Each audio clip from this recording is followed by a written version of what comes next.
children, இன்னைக்கு simple Hindi words and sentences. We are going to see simple Hindi words and sentences.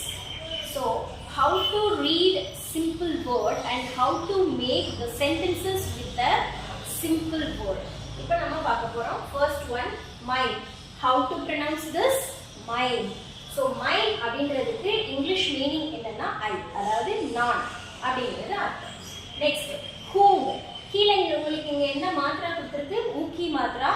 And மேல இருக்கிற இந்த சந்திர பிந்துவை இங் அப்படிங்கிற சவுண்டோட நம்ம ரீட் பண்ணணும்.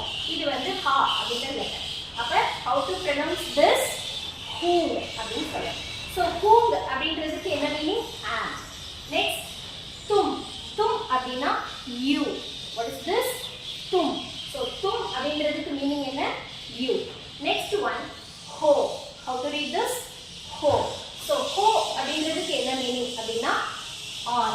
are அப்படிங்கிறது அர்த்தம்.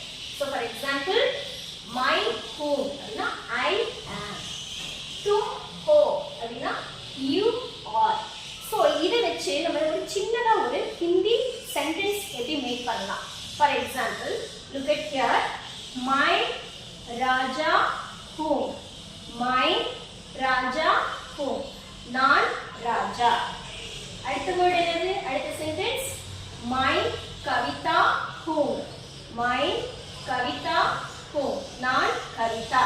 இப்போ இந்த சென்டென்ஸ்ல பாத்தீங்கன்னா மைன்னு ஸ்டார்ட் ஆயிருக்கிறது எப்படி நமக்கு முடிஞ்சிருக்கு அப்படின்னா whom அப்படின்னு சொல்லி முடிஞ்சிருக்கு. அதே மாதிரி நெக்ஸ்ட் பாருங்க, तुम गोपाल हो. तुम गोपाल हो. அப்ப இதுக்கு என்ன அர்த்தம்? நீ கோபால். நெக்ஸ்ட் ஒன், तुम कौन हो. तुम कौन हो. நீ யார். ஸோ இங்கிலீஷ் அந்த ரூல்ஸ் பிரகாரம் நம்ம ஐ அப்படிங்கிற வேர்டில் பக்கத்தில் நம்ம ஐ ஆம் அப்படின்னு தான் யூஸ் பண்ணுவோம். அதே மாதிரி இங்கிலீஷில் ரூல்ஸ் பிரகாரம் யூ அப்படின்னா ஆர் அப்படிங்கிற வேர்டு தான் நம்ம யூஸ் பண்ணுவோம். இப்போ நீங்கள் பார்த்தீங்கன்னா இப்போ மைண்ட் ஸ்டார்ட் ஆயிருக்கு, தும்னு முடிக்கணும், தும்னு ஸ்டார்ட் ஆயிருக்கு,